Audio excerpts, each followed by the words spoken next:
Welcome to Kenton Teaches. Enjoy the video. In this video, I will explain how to make Jamaican crab. First, choose fresh, live crabs, ideally weighing around 1 pound each for optimal flavor and texture.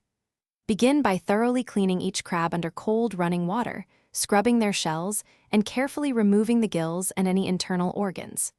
Next, gently crack the larger claws and legs using a mallet or the back of a heavy knife. This crucial step ensures that the delicious Jamaican seasonings can fully infuse the crab meat during cooking.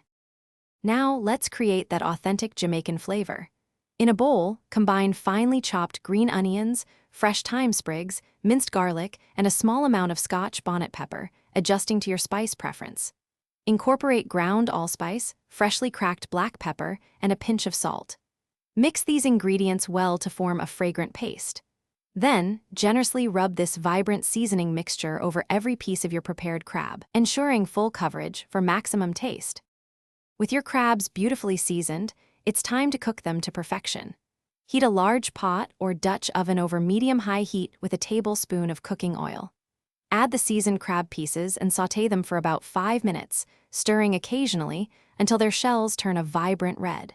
Pour in 1 cup of creamy coconut milk and a half cup of water. Bring the mixture to a gentle simmer, then cover and cook for 15 to 20 minutes, or until the crab meat is opaque and fully cooked. Your delicious Jamaican crab is now ready to be enjoyed. Before serving, sprinkle with some fresh chopped cilantro or parsley for a burst of color and aroma.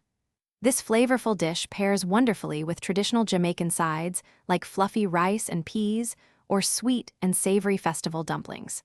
It's a truly satisfying meal that brings the taste of the Caribbean to your table. Also, remember to check the description below for links to other great deals, and of course, those amazing darn tough socks. Thanks for watching. Please subscribe if this video was helpful.